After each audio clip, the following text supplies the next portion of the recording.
I gave my sister $700 a week only to have her call me a loser when I got fired from my job, so I cut her off, and now my parents have stepped in. I smiled and said this. I've always been the one to help out when my family needed something. Growing up, I was the one who stepped up to handle problems when my parents couldn't or wouldn't. But this turned into something I never saw coming, and if I could go back, I'd stop myself before I got dragged into their mess. A few years ago, my parents came to me with what they called a small favor. My younger sister, Amanda, was just starting college, and they were worried about how she'd fit in. Apparently, her friends came from wealthy families, the kind of girls who showed up with expensive bags, perfect outfits, and plans to go to Cancun for spring break. My parents were worried that Amanda would feel left out, and worse, that people would think she was poor. Can you help her out with some money every week? My dad asked. Just until she gets back on her feet. We don't want her to be embarrassed in front of her friends. I remember sitting there stunned. Amanda was 19 and perfectly capable of getting a part-time job. My parents weren't struggling financially either. Sure, they weren't rich, but they weren't hurting. If anything, they were living it up. They just leased a brand new SUV, they went out for steak dinners every other weekend, and they'd recently returned from a cruise to the Bahamas. Meanwhile, I was working a decent but demanding job and trying to save a little here and there. Still, I felt guilty. Amanda and I weren't particularly close, but I didn't want her to feel like she didn't belong. Plus, my parents made it sound like I was saving her from a lifetime of insecurity. So, like an idiot, I agreed. At first, I thought I'd just be helping her with the little things: textbooks, gas money, maybe the occasional dinner out. But no. The number they threw out? $700 a week. $700. She needs enough to keep up with her friends. My mother said, like it was perfectly reasonable. It wasn't easy. I had to get a second job just to cover my own rent, groceries, and bills while sending her that much money every week. My parents barely pitched in. Every time I asked, they had some excuse about needing their savings for emergencies. But they always seemed to have money for vacations and expensive nights out. Months went by and it was always the same story. Amanda would text me and casually ask if I'd sent the money yet, as if it were a routine bill. My parents would check in from time to time to remind me how important it was to help her, as if I'd forgotten. I told myself it was temporary, just until Amanda got on her feet and started earning her own money. But temporary turned into 6 months. Then a year. Then 2. By the end of the first year, it was clear that this wasn't temporary. Amanda wasn't looking for a job, and my parents certainly weren't pushing her to get one. If anything, they seemed perfectly happy with the arrangement. Every time I brought it up, I'd get the same excuses. She's focused on school. My mother would say, she's young, she'll figure it out. My father would add. Meanwhile, I was working 60-hour weeks between 2 jobs, barely sleeping, and living off instant noodles most nights. I kept telling myself it was for Amanda's future, that she'd eventually appreciate what I was doing for her. But that illusion was shattered when she came home for winter break. I just finished a 12-hour shift and stopped by my parents' house to drop off some Christmas presents. Amanda was there with her friends, sitting in the living room surrounded by shopping bags from high-end stores. She was laughing and showing off a new bracelet that probably cost more than my monthly rent.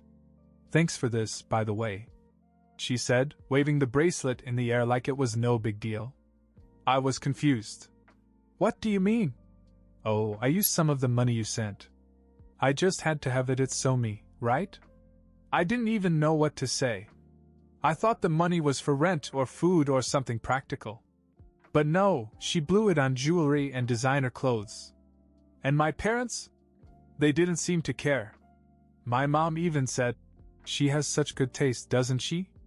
That was the first time I thought about cutting her off. But I didn't. I should have, but I didn't. A few months later it got worse. I started falling behind at my first job because I was exhausted from juggling both jobs. My boss warned me to get in shape, but I was already stretched so thin I didn't know how to fix it. Then one night, Amanda called me out of the blue. She said, "Hey, I need an extra $300 this week. My friends are planning a trip to Miami, and I can't be the only one not going." I couldn't believe what I was hearing. "Amanda, I already send you $700 a week. You can't expect me to give you more." Her response? "Well, if you were better with your money, that wouldn't be a problem." That stung. I wanted to yell at her, but I stopped myself. Instead, I told her I couldn't help her and hung up. The next day, my mother called. "Why are you being so difficult?" she said, as if I was the one in the wrong. "You know how important this trip is to Amanda's social life. Can't you just make it work?" That's when I realized my parents weren't just enabling her, they were using me. They didn't want to look like the bad guys, so they put all the responsibility on me. Things spiraled from there. A month later, I lost my first job because I couldn't keep up with the workload. I was devastated, but when I told my parents, they didn't offer any support. "Well, you'd better find something fast," my father said. "Amanda needs a smart, hard-working brother to look up to." And Amanda? She didn't even pretend to care. "You're not going to stop sending money, are you?" "I kind of depend on it," she said, like I was an ATM that had suddenly stopped working. That's when it hit me. They didn't see me as a person anymore. I was just a paycheck to them. Losing my first job was bad enough, but what happened next pushed me over the edge. My second job didn't pay nearly enough to cover everything, and for the first time in years, I had to choose between paying my rent and sending money to Amanda. I ended up dipping into my savings what little I had left to keep her happy. I called her one night to explain the situation. I thought maybe, just maybe, she'd understand. "Amanda, things are tight right now," I said. "I lost one of my jobs, and I can't keep sending you all this money. You're going to have to start cutting back." Her reaction floored me. "What? Are you serious? You're supposed to have my back. Do you know how embarrassing it would be if I couldn't keep up with my friends? What would I tell them? I don't know, maybe the truth?" I snapped. "Are you kidding me? That's so selfish. You're ruining my life over what you rent. Figure it out, you always do." That was the last straw. I hung up and sat there in silence, trying to process what had just happened. All these years of breaking my back to help her, and she couldn't even pretend to care about what I was going through. But what happened next was even worse. The very next day, my mother called me. I thought maybe Amanda had told her what had happened and she was checking up on me. "Nope.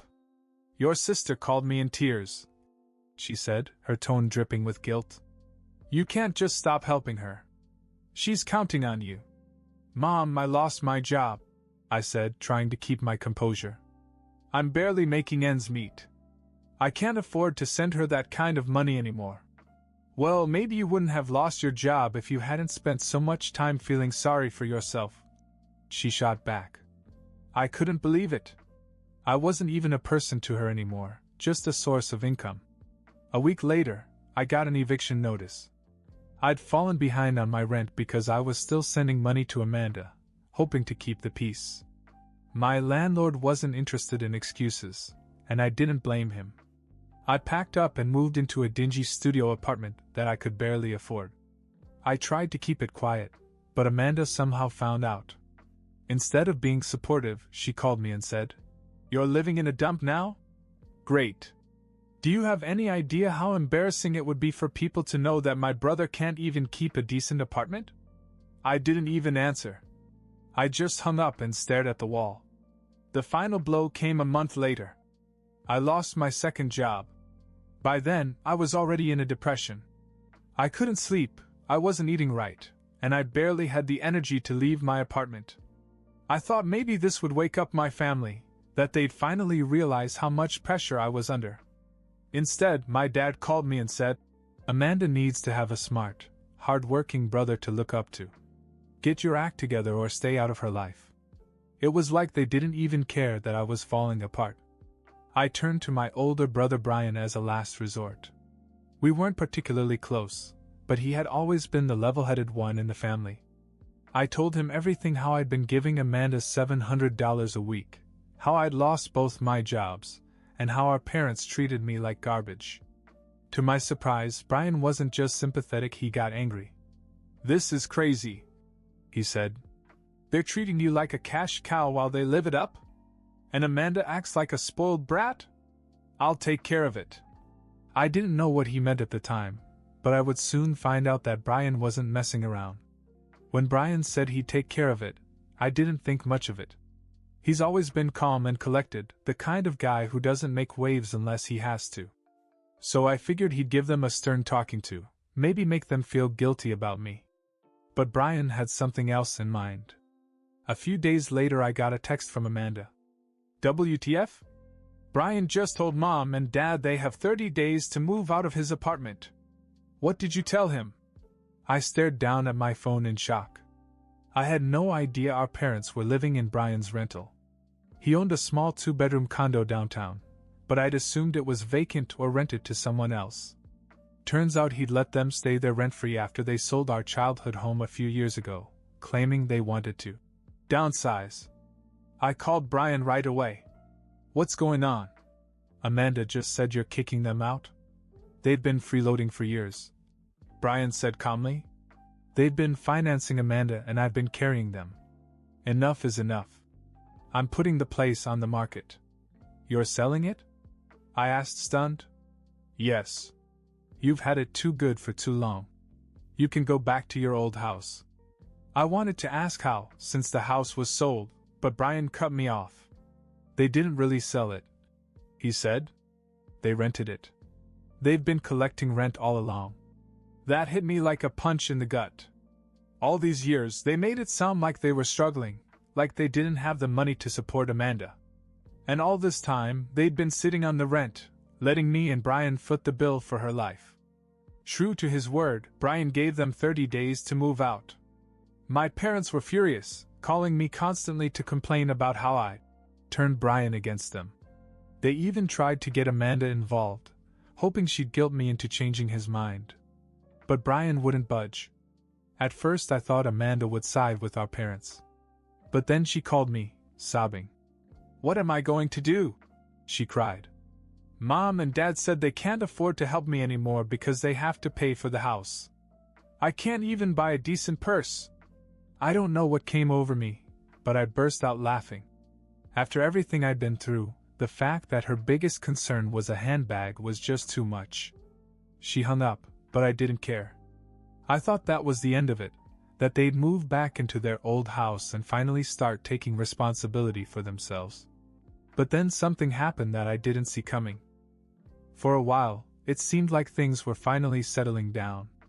My parents and Amanda reluctantly moved back into their old house, which, as Brian predicted, they had been renting out for years. I thought maybe this would force them to reevaluate their priorities. Maybe Amanda would finally get a job. Maybe my parents would stop living like retired billionaires. But no. They didn't change. If anything, they doubled down on blaming me for their problems. A week after they moved back, my mother called me out of the blue. "You ruined everything," she said flatly. "Your sister is devastated, and we've had to cut back on so many things because of you and Brian." I couldn't believe it. "You're the ones who put me in this position," I snapped. "Do you know how much I've sacrificed for Amanda? For you? And you had rental income all the time. We used that money for necessities," she shot back. "Oh, really? Like the cruise? The SUV? The dinners out?" She didn't have much to say after that, but it was clear they weren't going to take any responsibility. Then Amanda took it to a whole new level. One night, she posted a long rant on social media about how she was being abandoned by her family. She didn't mention any names, but it was obvious that she was talking about me and Brian. She claimed she was being made to suffer because of selfish decisions, and how hard it was to live in a small, boring house after being used to her lifestyle. Her friends chimed in with comments like, "You deserve better, girl," and "Your family should support you no matter what." I couldn't believe what I was reading. After all I'd done for her, she was playing the victim? Brian saw it too and sent me a screenshot. "Do you see this nonsense?" he wrote. "Unbelievable," I replied. But Amanda wasn't done. A few days later, she showed up at my apartment unannounced. I hadn't seen her in weeks, and I was honestly surprised she had the nerve to come over after everything. She walked in like she owned the place, and immediately started laying into me. "You're pathetic," she said. "You can't even keep a job, and now I'm the one who has to suffer because of your incompetence. Do you know how humiliating this is for me?" That was it. I snapped. "You're the one who should be humiliated, Amanda," I said. "You've been living off me for years, blowing money on designer crap while I worked myself into the ground. And now that I'm finally done letting you and Mom and Dad use me, you have the audacity to show up here and insult me?" She stared at me stunned.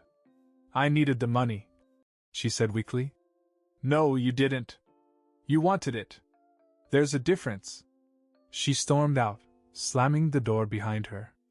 I thought that was the last I'd hear of her, but then, just as I was beginning to breathe again, something completely unexpected happened. 2 days after Amanda stormed out of my apartment, I received a text message from Brian. "You're not going to believe this," he said, attaching a photo.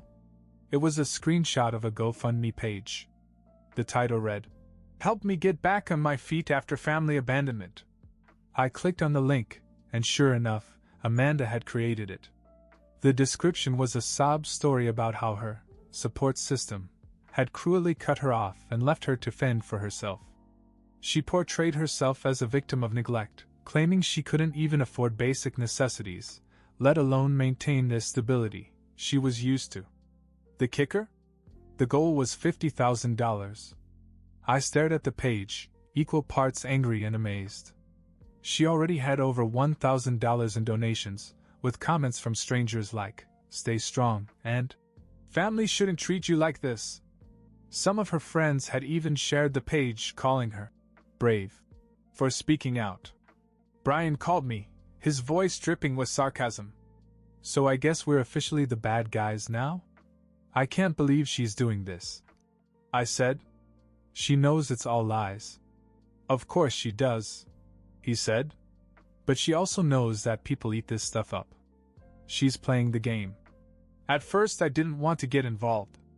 I figured the site would fizzle out and people would forget about it once they realized it was all fake.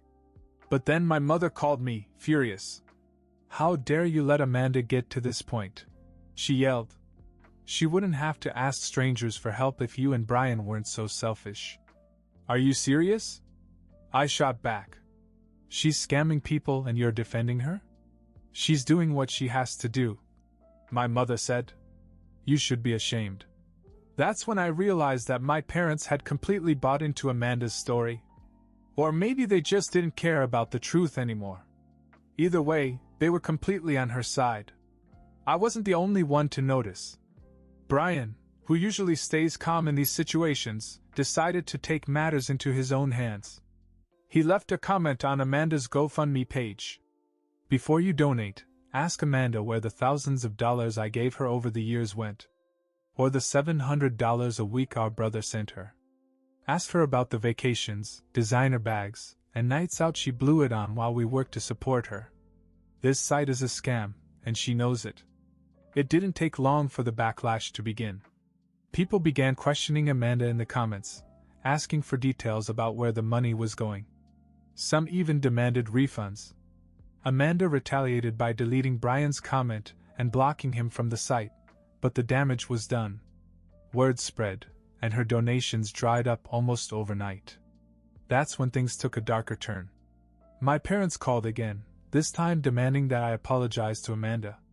"She's heartbroken," my father said. "You and Brian humiliated her in front of everyone. Fix this." "I'm not going to apologize for telling the truth," I said. "And neither should Brian." "That's it," my mother snapped. "If you don't make this right, you're not a son of ours." I was stunned. "After all I've done for you, this is how it ends?" "It's your fault," she said. "All of it." I hung up without another word, my hands shaking.